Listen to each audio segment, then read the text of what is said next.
নমস্কার, আপনাদের সকলকে স্বাগত জানাচ্ছি। শুরু করছি আজকের পর্বের জনমত। আমি সুজিত চট্টোপাধ্যায় রয়েছি আপনাদের সঙ্গে।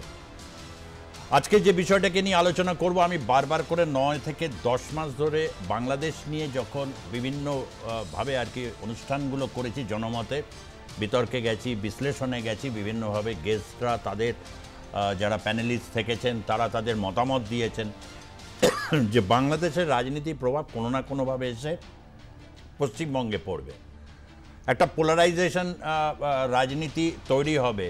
আমার আশঙ্কা অনেকটাই সত্য প্রমাণিত হচ্ছে। তার কারণ 24শে জুন নির্বাচন কমিশন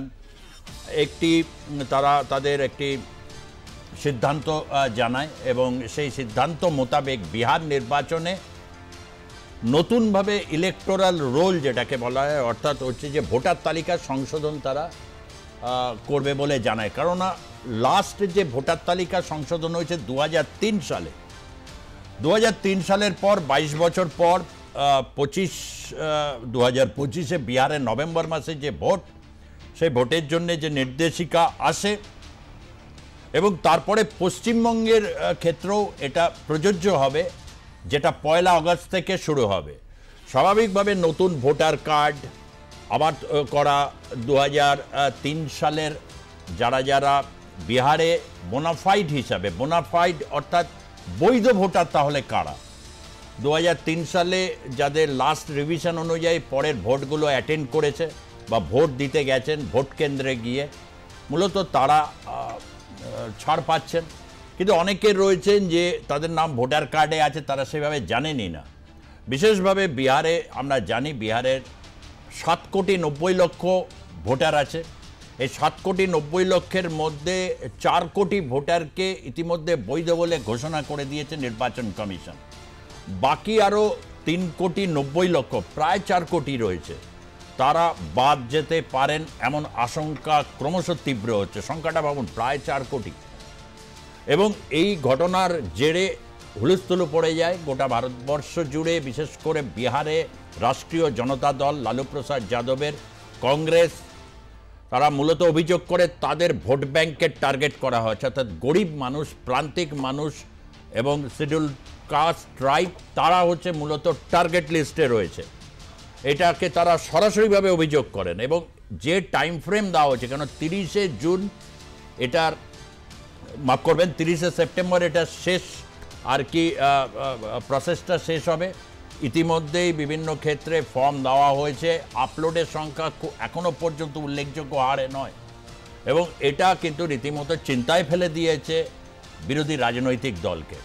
এবং আসলে বিহার নয়, টার্গেট পশ্চিমবঙ্গ, এমনটাই বলেছেন পশ্চিমবঙ্গ থেকে, কৃষ্ণনগর থেকে নির্বাচিত বিজেপির যিনি,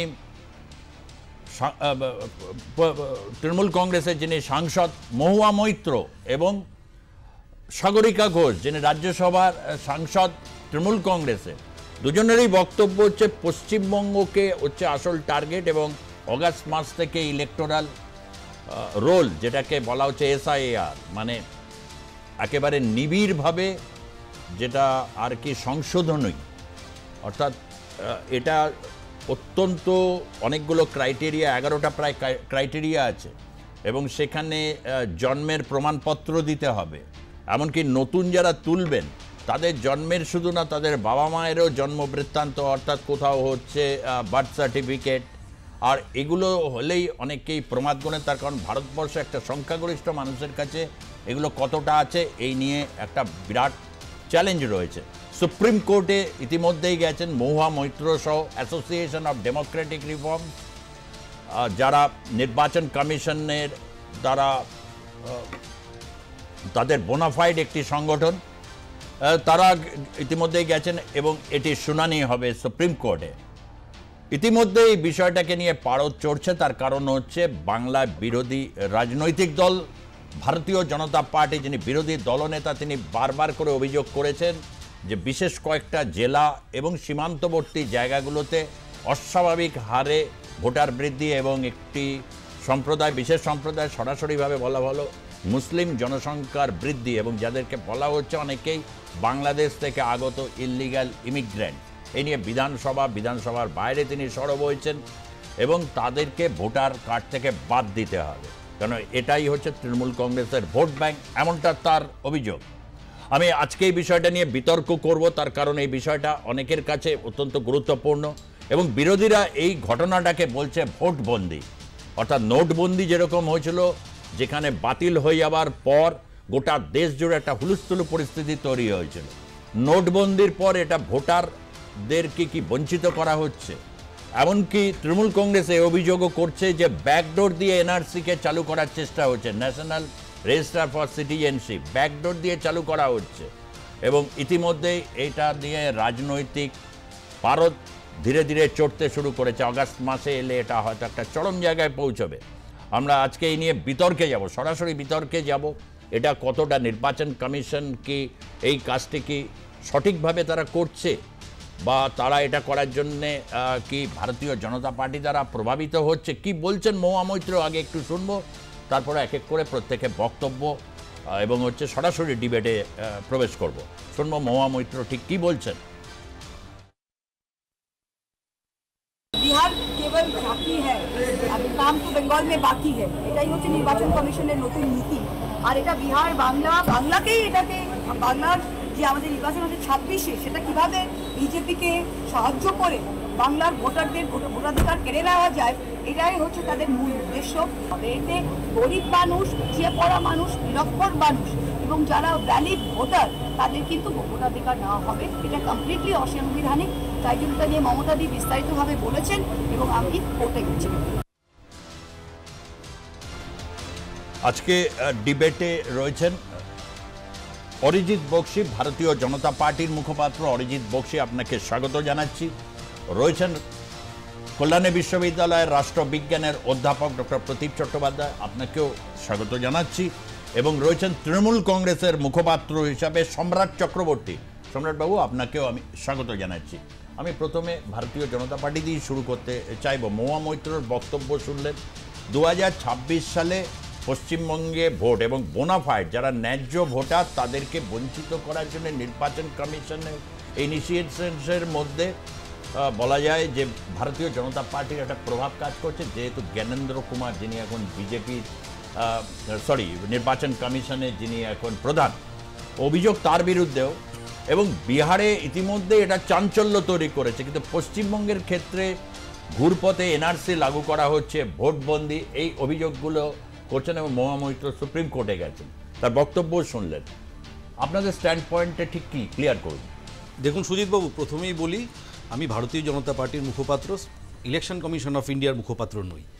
তাই আমি যেটা বলবো সেটা ইলেকশন কমিশন অফ ইন্ডিয়ার হয়ে নয়, রাজনৈতিক কর্মী হিসাবে ইলেকশন কমিশন অফ ইন্ডিয়ার যে অ্যাক্টিভিটি, তার পিছনে যে লজিক রয়েছে, যে আইন রয়েছে এবং যে যুক্তি রয়েছে, শুধু তার বেসিসে আমি কয়েকটা কথা বলার চেষ্টা করব। কিন্তু প্রথমেই আমি আপনার চ্যানেলের মাধ্যমে মাননীয়া মহুয়া মৈত্রকে আমি সাধুবাদ জানাই।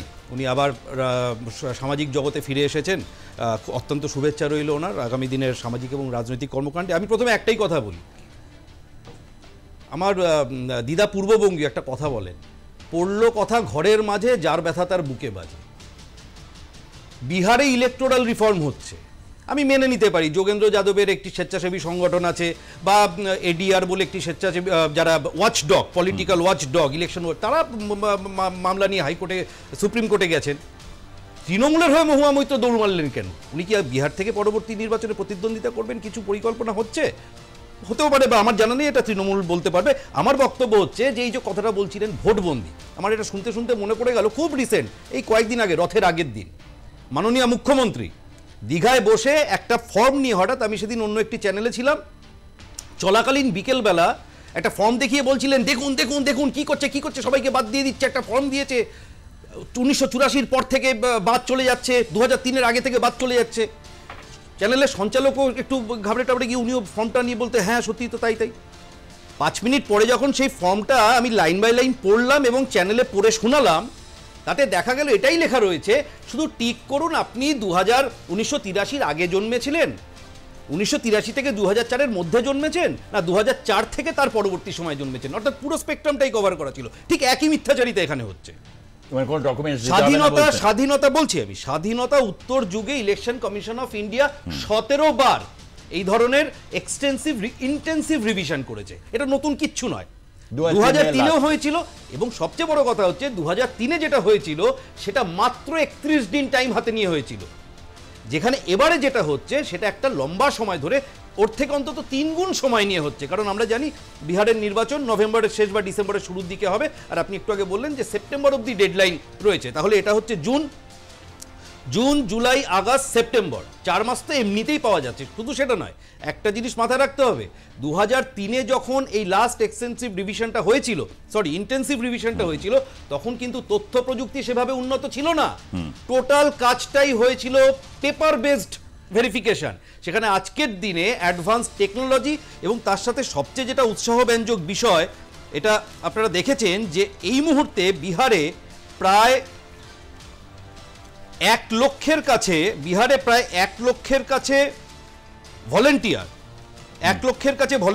4.5 লক্ষ বিএলএ, অর্থাৎ বিভিন্ন পলিটিক্যাল পার্টির যে বুথ লেভেল এজেন্ট, তার সংখ্যা 4.5 লক্ষ, 1 লক্ষের কাছে সরকার অ্যাপয়েন্টেড ভলেন্টিয়ার, এবং বিএলএ সেটারও সংখ্যা নেই করে প্রায় 3 লক্ষের কাছে, অর্থাৎ প্রায় 8 লক্ষ ওয়ার্কিং ফোর্স আগামী 4 মাস ধরে এটার কাজ করবে। এবার বক্তব্যটা হলো এটা দরকার হলো কেন? ইতিমধ্যেই তো প্রায় 3,90,00,000 ভোটার, তাদেরকে সাবস্টেন্সিয়েট করতে হবে, এবং যদি 7,90,00,000-এর মধ্যে 4 কোটির ইতিমধ্যে বোনাফাইডিটি জানিয়ে দিয়েছে যে তারা বৈধ, ন্যায্য। এটা কোনটাই বলছেন আপনি? এই বিহারের কথা না, এই ইন্টেন্সিভ রিভিউর কথা বলছেন না, যেটা 24 তারিখের আগে শেষ হয়েছিল জানুয়ারিতে, সেটার কথা বলছেন? মানে সেই অনুযায়ী হয়েছে না, সেই অনুযায়ী নয়, বিষয়টা অন্যরকম। বিষয়টা হচ্ছে আগে একটা অলরেডি স্যাম্পল সার্ভে হয়েছে, যেটা শেষ হয়েছে জানুয়ারি। আমি আপনাকে বলছি জানুয়ারি 2025-এ অলরেডি একটা সামারি রিভিশন হয়েছিল। সামারি রিভিশনটা হওয়ার পর এই জুন থেকে যেটা শুরু হচ্ছে সেটা হচ্ছে ইন্টেন্সিভ রিভিশন। এখানে আমাদের এসআইআর, স্পেশাল ইন্টেন্সিভ রিভিশন। এখানে আমাদের একটা ছোট্ট জিনিস বুঝতে হবে, কেন এটা এলো, এর ব্যাকগ্রাউন্ডটা না বুঝলে এর কারণটাই বোঝা যাবে না। ধরুন আপনি আপনার বাড়িতে প্লাস্টার করবেন, ঘরের রংটা পছন্দ হচ্ছে না, আপনি চেঞ্জ করবেন, আপনি রংটা ঘষতে গিয়ে দেখলেন তার পিছনে দেওয়ালে নোনা রয়েছে, আপনি কি করবেন? নোনার উপর দিয়ে নতুন রং চাপিয়ে দেবেন, নাকি দেওয়ালের নোনাটাকে আবার রিমুভ করে সেখানে প্লাস্টার করে তার উপর রং করবেন? এখানেও ঠিক সেম জিনিস হয়েছে। অর্থাৎ এই যে জানুয়ারি মাস পর্যন্ত যে সামারি রিভিশনটা হয়েছিল, ইলেকশন কমিশন 4 রকমের রিভিশন করতে পারে। 1 সামারি রিভিশন, 2 ইন্টেন্সিভ রিভিশন, একটা mixed, partly summary partly intensive, এবং আরেকটা হচ্ছে স্পেশাল সামারি। যখন জানুয়ারি মাস পর্যন্ত এই সামারি রিভিশনটা হলো, তখন দেখা গেল লাস্ট 20 বছরে বিহারে মাইগ্রেটেড যে population, rapid urbanisation, addition, deletion এবং ডেথ ভোটারদের প্রপারলি ডিলিট না হওয়া, এই সংখ্যাটা এত হিউজ যে সামারি রিভিশনে এটাকে টেক কেয়ার করা যাচ্ছে না, যে কারণে ইলেকশন কমিশন বাধ্য হলো এই ইন্টেন্সিভ রিভিশনের মাধ্যমে যেতে। কারণ একটাই শুধু কথা, কারণ আর্টিকেল 324 আমাদের ম্যান্ডেট করে দুটো প্রশ্ন। নাম্বার 1, ভারতীয় নয়, সিটিজেন নয়, এরকম কোনো লোকের নাম কি ইলেকটোরাল রোলে থাকতে পারে? কোনো সুস্থ মানুষ বলবে না হ্যাঁ। 2, ভারত সিটিজেন, এরকম কোনো লোকের নাম কি ইলেকটোরাল রোল থেকে বাদ যেতে পারে? এর উত্তর না ছাড়া আর কিছু হতে পারে না। এটা ম্যান্ডেট, কনস্টিটিউশনাল ম্যান্ডেট। আপনি 324 এর কথা বললেন। 324, 326, হ্যাঁ, 326টা রয়েছে আর্টিকেল 14, 19(1)(a) এবং আর্টিকেল 21 এবং 325। ওটা মৌলিক অধিকার। এটা মহামৈত্র এটা নিয়েছে, যেখানে সম্রাটবাবু 325-এ লিঙ্গ, ধর্ম, ভাষা সমস্ত কিছু সমতার অধিকার এবং ভোটদানের যে মৌলিক রাইটস নাগরিকের, সেটাকে চিহ্নিত করছে, যে কারণে হচ্ছে নাগরিক অধিকার বঞ্চিত হয়েছে, এবং এটা পলিটিক্যাল মোটিভেটেড। এটা মহুয়া মৈত্রর বক্তব্য। কিন্তু ভারতীয় জনতা পার্টি যে বক্তব্যটা, ন্যায্য ভোটার ভোট দেবে না, মানে ভুয়ো ভোটার বা মৃত ভোটার, তার নামে কেউ না কেউ ভোট দিচ্ছে, এই ব্যাপারটা ডিলিট হওয়াটা তো এটা তো বাঞ্ছনীয়। এবং পশ্চিমবঙ্গকে এই ক্ষেত্রে জোড়া হলো কেন, ঠিক কি কারণটা বলে মনে হয়? তৃণমূল কংগ্রেস সবসময় ভারতীয় ভোটারদের গণতান্ত্রিক অধিকার রক্ষার পক্ষে, এবং এই প্রসঙ্গে এটাও আপনাদের জানাই যে আমরা তৃণমূল কংগ্রেস, সর্বভারতীয় তৃণমূল কংগ্রেস এখনো পর্যন্ত নির্বাচন কমিশনকে একটি সংবিধান স্বীকৃত সংস্থা বলেই মনে করি। এক্ষেত্রে কোনো দ্বিমত নেই। কিন্তু প্রশ্ন এখানে, আপনাদের জানা আছে যে প্রথম নো আইডেন্টিটি কার্ড, নো ভোটের দাবিতে যিনি সারা ভারতবর্ষের মধ্যে লড়াই করেছিলেন, তিনি জননেত্রী মমতা বন্দ্যোপাধ্যায়। 1993 সালে 21শে জুলাইয়ের কথা আমি আর পুনরাবৃত্তি করছি না, যেটা আমাদের ইতিমধ্যে সবারই জানা যে, এবং সেই ভারতবর্ষ জুড়ে এপিক কার্ডের প্রচলন সেই সময় সরকার যেটা স্বীকৃতি দিয়েছিল যে ইউনিক আইডেন্টিটি কার্ড, সেটা যিনি প্রচলন করার জন্য আন্দোলন করেছিলেন, লড়াই করেছিলেন, তিনি আর কেউ নন, মমতা বন্দ্যোপাধ্যায়। কিন্তু এখানে দেখা যাচ্ছে বিহার ভোটের আগে এই নতুন করে এসআইআর চালু করার কথা নির্বাচন কমিশন ঘোষণা করলেন। আমরা স্পষ্টভাবে মনে করি, দলগতভাবে যেটা মনে করি, সেটা শুধুমাত্র আমাদের পিছিয়ে পড়া প্রান্তিক মানুষ, দলিত শ্রেণী, আদিবাসী শ্রেণী এবং সংখ্যালঘু শ্রেণীদেরকে ভোটদান থেকে বিরত করার একটা প্রচেষ্টা মাত্র। উনি আমাদের বিজেপির মুখপাত্র যেটা বললেন যে বিহারের নির্বাচন, সেখানে এসআইআর নিয়ে কাজ হচ্ছে, পশ্চিমবঙ্গের মাথাচাড়া দিচ্ছে কেন? আমি শুধু বলি বিহারটা উপলক্ষ, লক্ষ্য কিন্তু বাংলা। আপনাদের মনে থাকবে যে 21-এর নির্বাচনের আগেও সিএএ চালু করার একটা প্রবল উদগ্র বাসনা ছিল বিজেপির, তৎকালীন কেন্দ্রীয় সরকারে, কিন্তু ভোটের পরে তারা মুখ থুবড়ে পড়েছে। বিজেপির মুখপাত্র খুব ভালো করে জানেন যে তাদের আভ্যন্তরীণ সমীক্ষায় ইতিমধ্যে যেটা প্রতিষ্ঠা পেয়েছে যে এই মুহূর্তে নির্বাচন হলে বিজেপি 45 থেকে 49টার বেশি আসন পাবে না, এবং সেই কারণে ঘুরপথে প্রান্তিক মানুষদেরকে, আপনি জানেন এই বিগত দিনে আমাদের ডায়মন্ড হারবারে আমাদের সর্বভারতীয় তৃণমূল কংগ্রেসের সাধারণ সম্পাদক অভিষেক বন্দ্যোপাধ্যায় বলেছেন যে বিজেপি 50টার আসন টাচ করবে না। তাই ঘুরপথে মমতা বন্দ্যোপাধ্যায় প্রকল্প সর্বাপেক্ষা বেশি যাদের কাছে পৌঁছে গেছে সেই মানুষগুলো প্রান্তিক মানুষ, আদিবাসী মানুষ, দলিত মানুষ, সংখ্যালঘু শ্রেণীর মানুষদেরকে ভোটদান থেকে বঞ্চিত করার জন্য নতুন করে বাংলার নির্বাচনের আগে বিহার নির্বাচনকে সামনে রেখে এসআইআর প্রণয়ন করার চেষ্টা করা হচ্ছে। দ্বিতীয় কথা হলো যে ভুয়ো ভোটার তথ্য নিয়ে লোকসভা নির্বাচন 2024-এর লোকসভা নির্বাচনের পরে আমরা দেখেছি 3টে রাজ্যে নির্বাচন হয়েছে, মহারাষ্ট্র, হরিয়ানা এবং দিল্লি, এবং জননেত্রী মমতা বন্দ্যোপাধ্যায় সর্বপ্রথম ভুয়ো ভোটারের তথ্য জানুয়ারি মাসে 2025-এ জানুয়ারি মাসে ভারতবাসীর সম্মুখে আনেন, এবং ফেব্রুয়ারি মাসে তিনি নির্বাচন কমিশনকে চিঠি দেন যে ভুয়ো ভোটারকে নিয়ে এই ভুয়ো ভোটারদেরকে বাদ দিতে হবে, তারা কি করে এই 3টে নির্বাচনে ভোট দিলেন, এবং বাংলাতেও ইতিমধ্যে ভুয়ো ভোটারের প্রবণতা বাড়তে শুরু করেছিল। নির্বাচন কমিশন কিন্তু পরবর্তী ক্ষেত্রে যেটা জানিয়েছিলেন যে 30শে এপ্রিল, আমি যদি খুব ভুল না করি 2025-এর 30শে এপ্রিলের মধ্যে সেটা সংশোধন করা হবে, এবং কিসের বেসিসে সংশোধন করা হবে? আধার কার্ডের বেসিসে। কিন্তু নির্বাচন কমিশন 30শে এপ্রিল চলে গেল, নির্বাচন কমিশন কিন্তু কোনো সদুত্তর কোনো রাজনৈতিক দলকে দিতে পারলো না। এটা আমাদের একটা প্রশ্ন রেখে গেল। বিহারের ক্ষেত্রে আধার এবং কার্ডকে কিন্তু মান্যতা দেওয়া হচ্ছে না। এবং শেষ কথা, মমতা বন্দ্যোপাধ্যায়, আমাদের রাজ্যের মাননীয় মুখ্যমন্ত্রী জননেত্রী মমতা বন্দ্যোপাধ্যায় যেটা বলেছেন যে ঘুরপথে, এটা ঘুরপথে, একটু শুনে নি মমতা বন্দ্যোপাধ্যায়ের বক্তব্য, একটু আমরা এই ক্ষেত্রে একটু শুনে নেবো, কারণ তিনি এটা কিছুদিন আগে মহুয়া মৈত্র ফাইল করার আগে তার এই বক্তব্যটা, এবং সেই ক্ষেত্রে তিনি ঠিক কি বলেছেন একটু শুনবেন। দেখতে পাচ্ছেন ইলেকশন কমিশন কি করছে। সবাই যারা বাইরে আছেন, যারা পড়াশোনা করতে গেছেন, যারা কাজ করতে গেছেন, যারা পরিযায়ী শ্রমিক আছেন, যারা ছাত্র আছেন, যারা যুব আছেন, যারা গ্রামবাসী আছেন, যারা শহরে থাকেন, যারা নগরে থাকেন, যারা প্রান্তরে থাকেন, সবাই মনে রাখবেন আপনার ভোটার লিস্টের নাম আছে বলে ছেড়ে দেবেন না। লাস্ট দিন পর্যন্ত দেখবেন এই ভোটার লিস্টে যেন আপনার নাম থাকে, তা নাহলে আপনার অস্তিত্ব কেড়ে নিয়ে ডিটেনশন ক্যাম্পে রেখে দেওয়ার চেষ্টা করবে। এখনই দেখুন না, আজকেও আমার কাছে খবর এসছে উড়িষ্যার কটকের একটা জায়গায় বেঙ্গলের 100 জন পরিযায়ী শ্রমিককে একটা ডিটেনশন ক্যাম্পে আটকে রেখে দিয়েছে, এবং বালেশ্বরেও প্রায় 17 জন শ্রমিককে থানায় ধরে নিয়ে যাওয়া হয়েছে।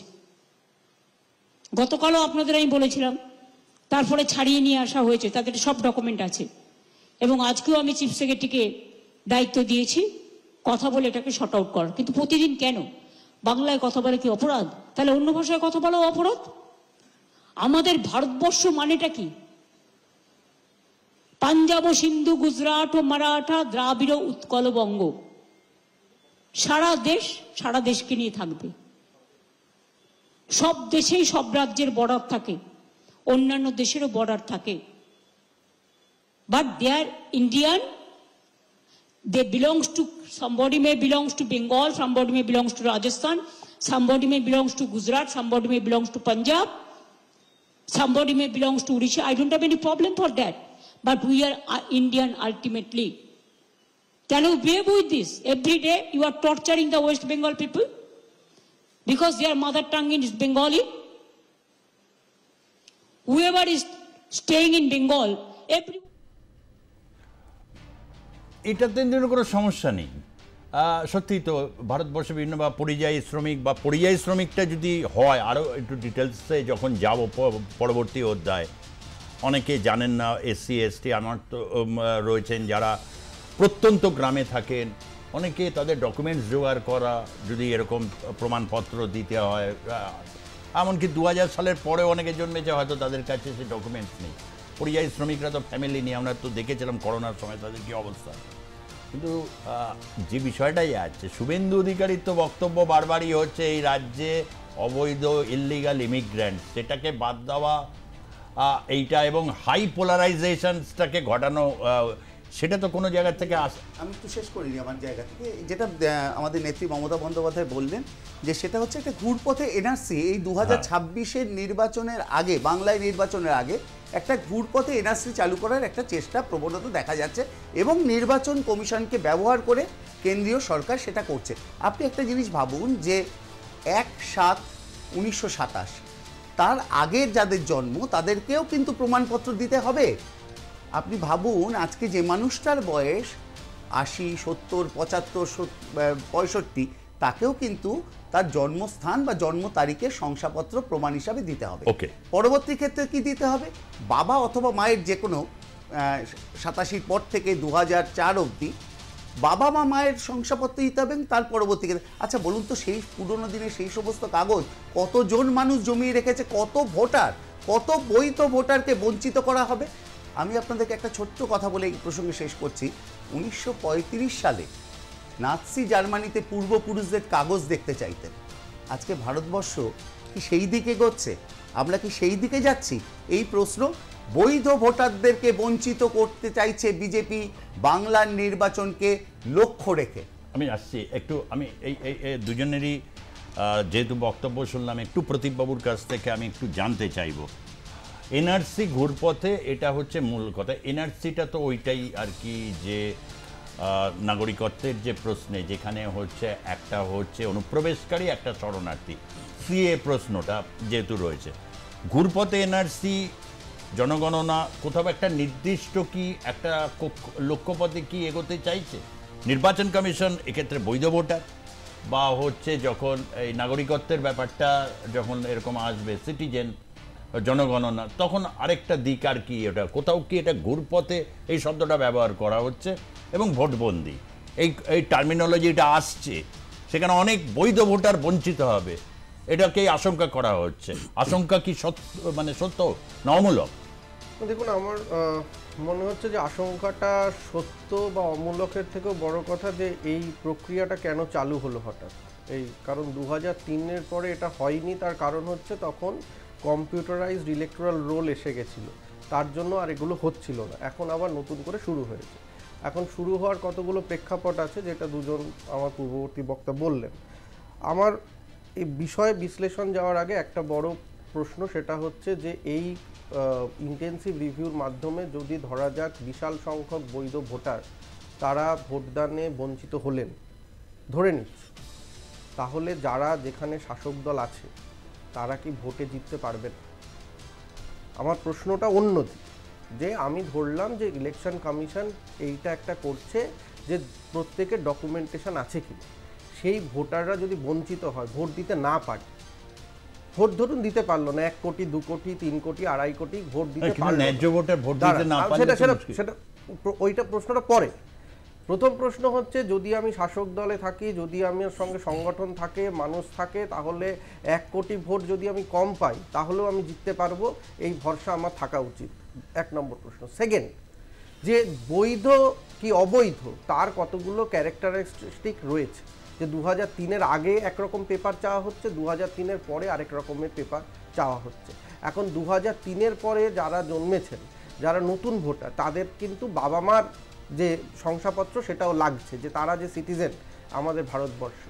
তো তো ফলে এইখানে কিন্তু একটা প্রশ্ন যে এইগুলো সবার কাছে আছে কি, এইটাই তো মূল প্রশ্ন, যে যারা একদম প্রান্তিক এই জায়গায় রয়েছে।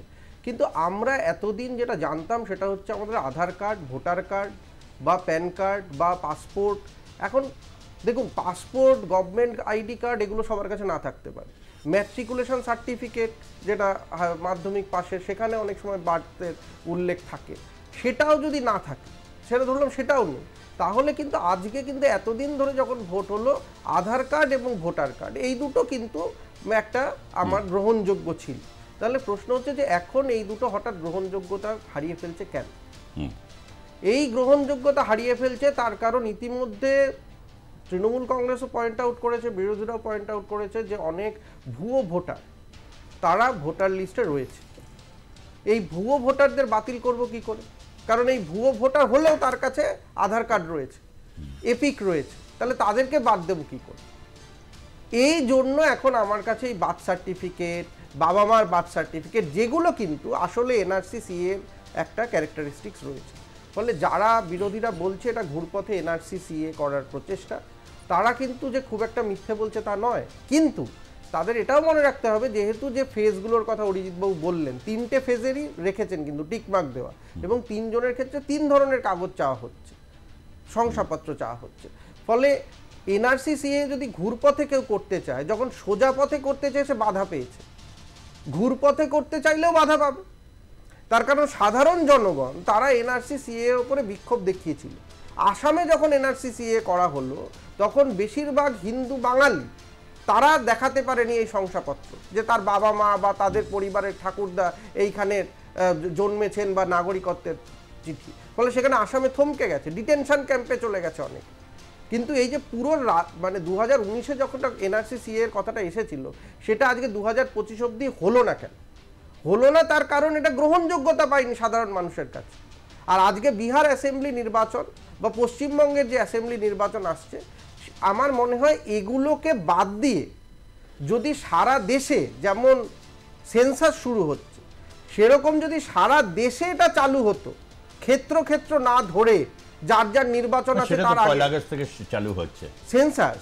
আমি বলছি এসআইআরটাকে কেন যে রাজ্যে নির্বাচন হচ্ছে সেরকম রাজ্যেই শুরু করছি, সারা দেশে কেন? এটা একটু অরিজিৎ বাবুকে জিজ্ঞাসা করব। আমি একটা সংক্ষিপ্ত 3 মিনিটের একটা বিরতিতে যাব। বিরতির পর স্বাভাবিক সম্রাট বাবুর সময় আপনি উত্তর চেয়েছিলেন কেন এটা এই মানে করা হচ্ছে। 22টা বছর ইলেকটোরাল যে রিফর্মের বা এই যে অভিযোগগুলো আসছে, বৈধ নাগরিকত্বের প্রশ্নটা আসছে, এই বৈধ নাগরিকত্বের এই জটিলতার সমস্যা কবে সমাধান কিভাবে হবে, এটা নিয়েই হচ্ছে একটা বড় প্রশ্ন। তার কারণ মানুষ ভীষণ আশঙ্কার মধ্যে এটা থাকে, যখন সে নির্বাচনে ভোট দিতে পারবে না, সে হয়তো বৈধ কিন্তু তার কাছে নেসেসারি ডকুমেন্টস, যেটা বারবার বিহারে আসছে, অতি দরিদ্র পিছিয়ে থাকা মানুষের পক্ষে সেটা প্রোভাইড করার ক্ষেত্রে প্রশ্ন আসছে।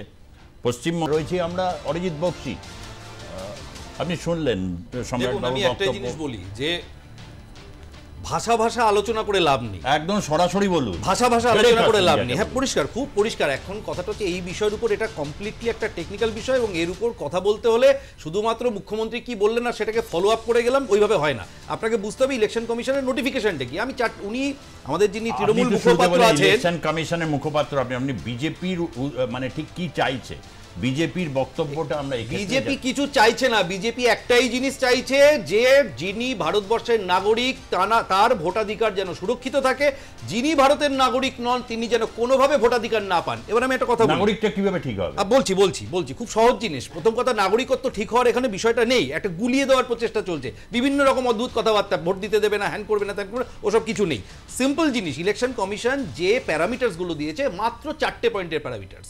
আমি আপনাকে 1, 2, 3, 4 করে ছোট্ট করে বলে দিচ্ছি। নাম্বার 1, বিহারের বাই এসআইআর এর অধীনে 2003-এর ইলেকটোরাল রোল, যখন লাস্ট এই এসআইআর হয়েছিল, 2003-এর ইলেকটোরাল রোলে যাদের নাম আছে তাদের কোনো ডকুমেন্ট দিতে হচ্ছে না। সবার আগে এটা পরিষ্কার করুন, 2003-এর ইলেকটোরাল রোল যাদের নাম ছিল তাদের কোনো ডকুমেন্ট দিতে হচ্ছে না। তারা শুধুমাত্র বিএলও বা বিএলএ বা যারা ভলেন্টিয়ার, তাদের মাধ্যমে তাদের যে নামটুকু ছিল সেইটুকুকেই শুধুমাত্র অথেন্টিকেট করে দেবে, এর বাইরে আর কিচ্ছু নেই। 2 নম্বর পয়েন্ট, যাদের বয়স 40-এর উপরে, ভালো করে ব্যাপারটা বুঝতে হবে, ভাষা কথা বলে লাভ নেই। আমাদের মুখ্যমন্ত্রী কি বলেছেন, আমার মাননীয় নেত্রী কি বলেছেন, যাদের বয়স 40-এর উপরে কিন্তু 2003-এর ইলেকটোরাল রোলে যাদের নাম নেই তাদেরকে কি দিতে হবে, তাদেরকে রেসিডেন্স অথবা আইডেন্টিটি প্রুফ দিতে হবে। কেন? এবার আপনি প্র্যাকটিক্যাল সিচুয়েশনে ভাবুন, যে লোকটার বয়স আজকের দিনে 40-এর ওপরে কিন্তু 2003-এ যার ভোটাধিকার ছিল না, তিনি কি করছিলেন ওই সময়, কোথায় ছিলেন তিনি? এই প্রশ্নের উত্তরটা তো তাকেই দিতে হবে। তার বয়স তখন কত ছিল? আজকে 2025, 2003, তার মানে আপনি যদি বাদ দেন 17-18 বছর, তার মানে 40 থেকে 17 বাদ দিলে তখন তার বয়স প্রায় 20-র উপরে, 22, 23, 24, তাহলে 18-র পর থেকে 24 বছর পর্যন্ত তার নাম অটোমেটিক্যালি ইলেকটোরাল রোলে চলে আসার কথা, কিন্তু গেল না কেন? আমি বলছি আসছি, এই দুটো নিয়ে আসছি, খুব গুরুত্বপূর্ণ পয়েন্ট। অসুবিধা কোথায়? না অসুবিধা তো অবশ্যই আছে, কিন্তু ঘটনাটা হচ্ছে যে শুধু একটা ফর্ম ফিল আপ করতে হবে বলে উনি যেটা বললেন, আমার মনে হয় এই তথ্যটা সঠিক নয়। আবার বলছি, প্রস্তুতি নিয়ে আসতে হয়, এখানে ফর্মের কোনো ব্যাপার নেই। ওনারা গোলাচ্ছেন কিসের সাথে? কয়েকদিন আগে মুখ্যমন্ত্রী রথের আগের দিন একটা ফর্ম, ইলেকশন কমিশন একটা টেমপ্লেট ফর্ম পাঠিয়েছিলেন, ওই ফর্মের সাথে এর কোনো সম্পর্ক নেই। এখানে যে প্রসেসটা রয়েছে 4টে পয়েন্টের প্রসেস, আমি 2টো পয়েন্ট বললাম। 2003 এর নাম থাকলে কোনো ডকুমেন্ট লাগছে না।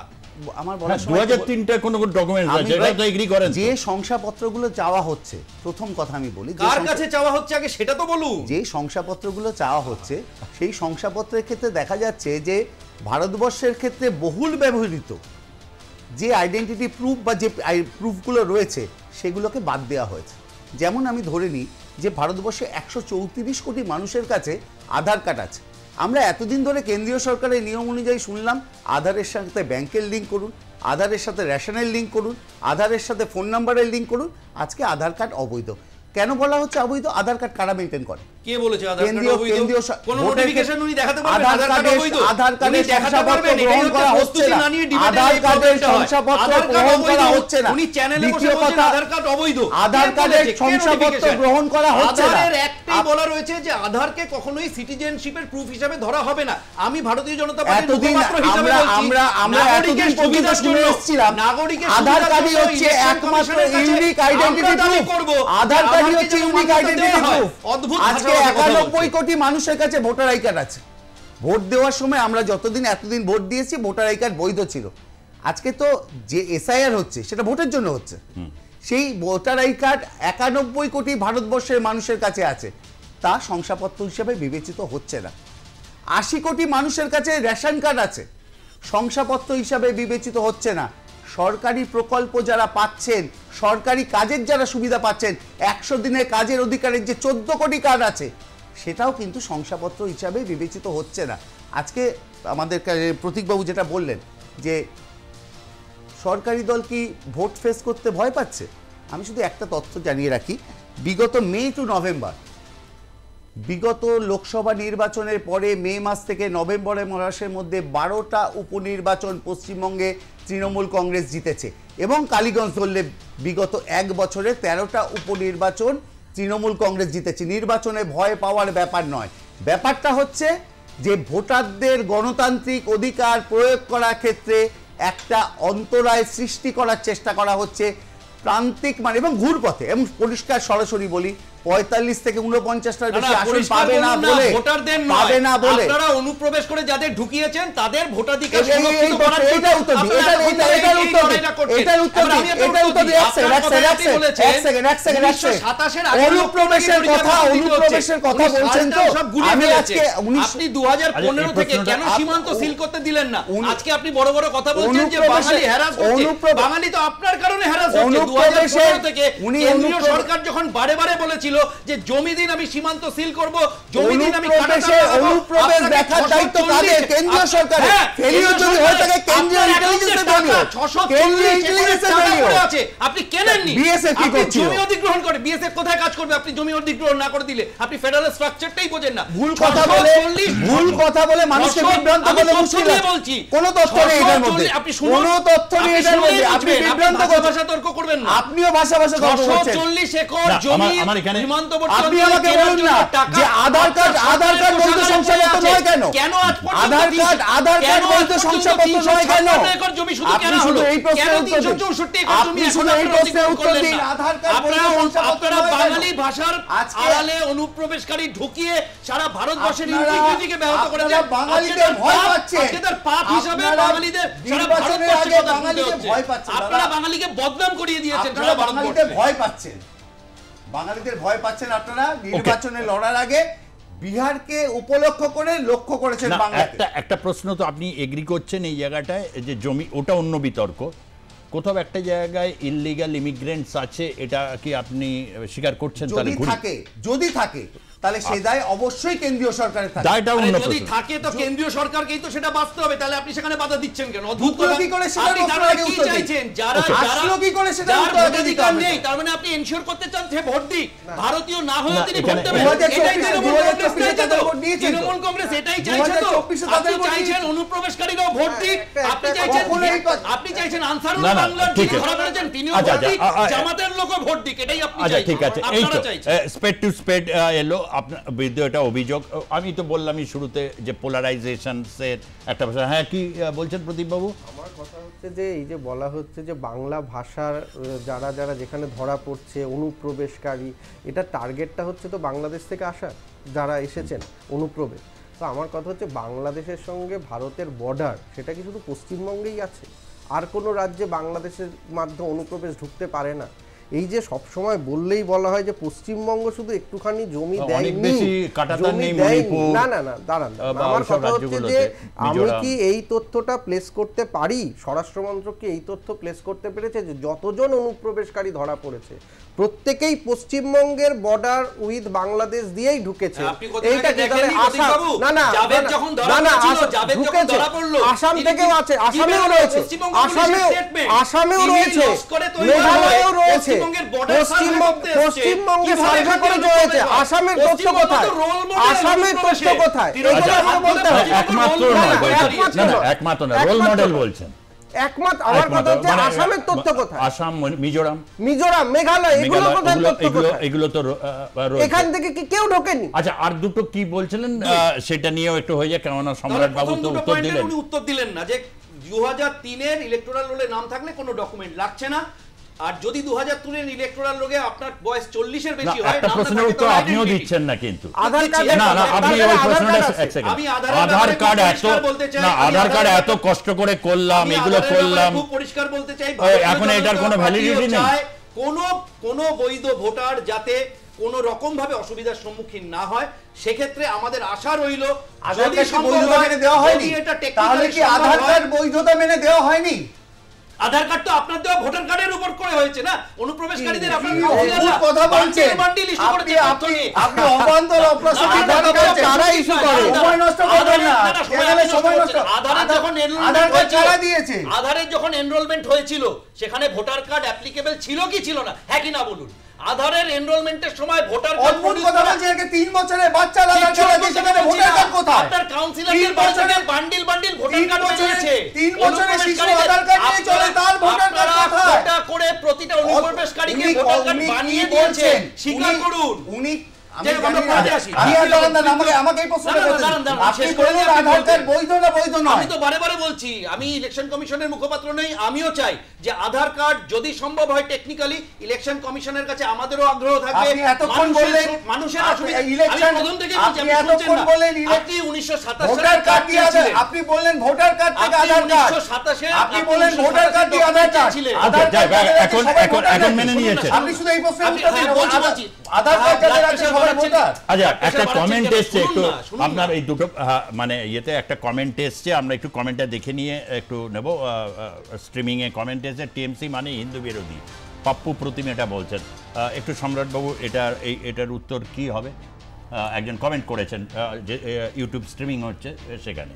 না ঠিক আছে, এখানে কাউকে দিয়ে কমেন্ট করানো হতে পারে, সেই প্রসঙ্গে শুধু একটা কথাই বলবো যে তৃণমূল কংগ্রেস সর্বধর্মের সমন্বয়ে বিশ্বাস করে এবং তৃণমূল কংগ্রেস Okay. এটা ছাড়া মানে এটা মানে এটা পরিষ্কার, মানে আপনার কাছে এইখানে ডিবেটটা তীব্রতা পেল এই কারণে যে আধার কার্ড এগুলোকে একটা অথেন্টিসিটি বা এটা আমাদের জীবনযাপনের অঙ্গ আমি তো হয়ে গেছে। পরিষ্কার বলছি যে Citizen-টা- ইলেকশন কমিশনের কাছে আমাদেরও আগ্রহ থাকবে যে যদি টেকনিক্যালি এটা আপনারা কি কোনো পসিবল, এই যদি ক্ষেত্রে যাবেন টেকনিক্যালি এটা পসিবল হয়, আদালতে যদি যেমন মহুয়া মৈত্র গেছেন বা এই ক্ষেত্রে আপনাদের বক্তব্য দলের কি? তরফ থেকে অবশ্যই ইলেকশন কমিশনের কাছে আগ্রহ করা হবে, Okay. নিশ্চয়ই করা হবে। আর next আমি যে আর দুটো বলছিলাম যে আর যে দুটো ক্যাটাগরি, দেখুন পুরো এন্টার স্পেকট্রামটাকে কভার করা হয়েছে। তাহলে আমরা 2003-এর ইলেকটোরাল রোলে যাদের নাম ছিল তাদের কাছ থেকে কোনো ডকুমেন্ট ইলেকশন কমিশন নিচ্ছে না, এক্সেপ্ট বিএলওর কাছে গিয়ে নিজের ইলেকটোরাল রোলটাকে আইডেন্টিফাই করে দিয়ে আসা, এর বাইরে কিছু নয়। আর এক সাথে বললাম যে 40-এর উপর বয়স, 2003-এ নাম নেই, সেটা একটা অদ্ভুত বিষয়, কারণ তখন যখন 2003-এ তার বয়স ছিল 20+, তার নাম কেন ইলেকটোরাল রোলে উঠল না? তাকে একটা আইডেন্টিটি প্রুফ বা রেসিডেন্সিয়াল কোনো প্রুফ দিতে হচ্ছে। নাম্বার 3, আধার কার্ডে হবে না। নাম্বার 3, সেটা আধার কার্ড হবে, এইটাই তো আবার প্রশ্ন। সেই একই জায়গায় আমরা ফিরে আসছি। আমি তো বলছি যে আমরাও আগ্রহ রাখছি আধার কার্ডকে অ্যাকসেপ্ট করুক, আমি তো মেনে নিয়েই বলছি, Okay, আমি তো okay, বিরোধ okay, করছি আচ্ছা, না। ঠিক আছে, আচ্ছা, আচ্ছা, নাম্বার very 3, যখন যদি আপনার বয়স 21 থেকে 40-এর মধ্যে হয়, কিন্তু যদি আপনার 2003 ইলেকট্রাল রোলের নাম না থাকে, সেক্ষেত্রে আপনার প্যারেন্টসদের যে কোনো রকম প্রুফ সাবমিট করলেই হবে, কোনো রেসিডেন্সিয়াল বা মানে ধরুন আইডেন্টিটি, ক্লাস 8-এ তার প্যারেন্ট ড্রপ আউট, যে কোনো রকম বলেছে মাধ্যমিক নেই, বা ধরুন প্রত্যন্ত গ্রামের হিঙ্গলগঞ্জের একটা জায়গায় গেল বন্যায় বা ইয়েতে, তার ধরুন তার জব একটা কার্ড চিরকুট আছে, পেয়েছে। জব কার্ড কার্ড আছে, আছে। 100 দিনের কার্ড, ওটা তো হবে না, হবে না। সেটা কেন না, হবে? কে বলছে হবে রেশন না? কার্ড আছে, হবে। মানবে না। বলা হচ্ছে রেশন কার্ড আছে, মানবে না। এটাই সমস্যা, ওনারা টার্মস গুলো না পড়েই না, আলোচনাটা আমি- করছেন। আমি- আমি আপনাকে- বাস্তব অভিজ্ঞতা আমি থেকে বাস্তব আপনার- কথাই বলছি। আমাকে একটু- সবাই না আমি- পড়ে আমি- এসেছি, আমি উনি অনুগ্রহ একা পড়ে করবো, এসে আমি- বলছেন আধার কার্ড, ভোটার আমার কার্ড কি হয়েছে? প্রশ্নটা আমি হচ্ছে অনুগ্রহ- ধরুন একজনের বয়স, সে এখন মাস্টার উনি ডিগ্রি এত করেছে, পড়ে ভোটার এসেছে কার্ডে যে নাম আধার কার্ডে তুলছে। কি ভোটার আপনি কার্ড দিয়ে চারটে- আছে। আপনি তো 4টে ক্লজই পড়ে আসেননি, আপনি আরে, ভাষাভাগ please, আলোচনা please, করছেন, please, ফর্মের অন্য উপর। জায়গায় আপনার ঘোরাবেন না, নেত্রী- সময় আপনার কমে নেত্রী আসছে। ফর্ম তুলে দেখিয়েছে, আপনি সময় সেই ফর্ম কমে তুলে আসছে। আলোচনা করছেন।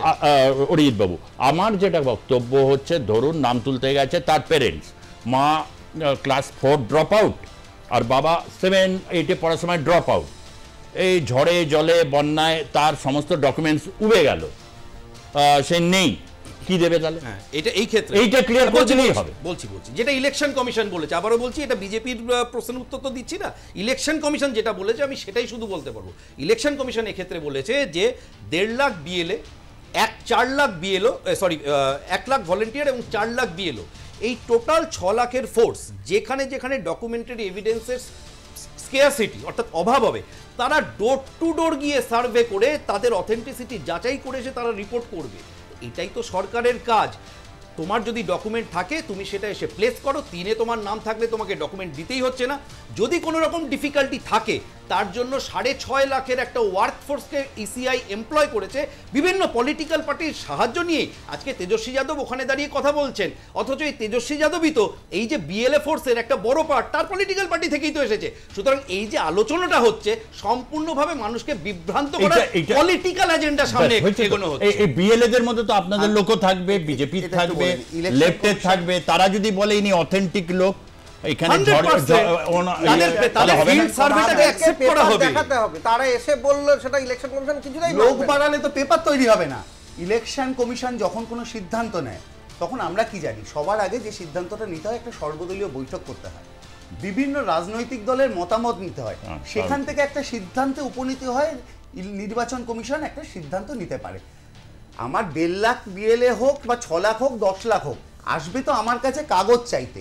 আমার কাছে যদি কাগজ না থাকে, ধরুন আমার কাছে কাগজ চাইতে আসার পরে আমি বলছি আমার আধার কার্ড আছে, আপনারা গ্রাহ্য করবেন না। আমার কাছে ভোটার আই কার্ড আছে, গ্রাহ্য করবেন না। আমার কাছে রেশন কার্ড আছে, গ্রাহ্য করবেন না। আমার কাছে জব কার্ড আছে, গ্রাহ্য করবেন না। কেনই না? কাদের দ্বারা প্রভাবিত হয়ে নাগুলো ইলেকশন কমিশন বলছে? এই প্রশ্নটা সর্বাত্মক আজকে সারা ভারতবর্ষ ব্যাপী। কোন ডকুমেন্টটা চাইছে একটু বলতে পারবে?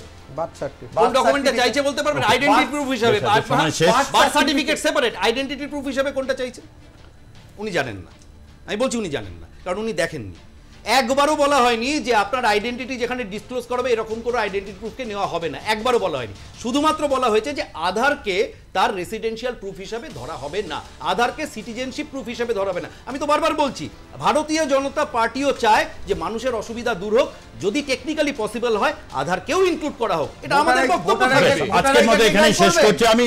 আপনারা নিশ্চয়ই যারা বিতর্ক শুনলেন বা টাইম লাইনে থাকবে, আপনারা বিতর্কটা আবারও শুনে দেখবেন যে আমি শুরু থেকে এটা বললাম যে আধার কার্ডকে বিজেপি বলছে তারাও চাইছে নির্বাচন কমিশনে, কিন্তু নির্বাচন কমিশন গতকাল সব জানিয়ে দিয়েছে, আপনারা আর প্লাস নিউজে দেখেছেন যে এটাকে বৈধ হিসাবে ধরা হবে না ভোটার কার্ড এই যে SIR এর ক্ষেত্রে, তাহলে কি দাঁড়ালো?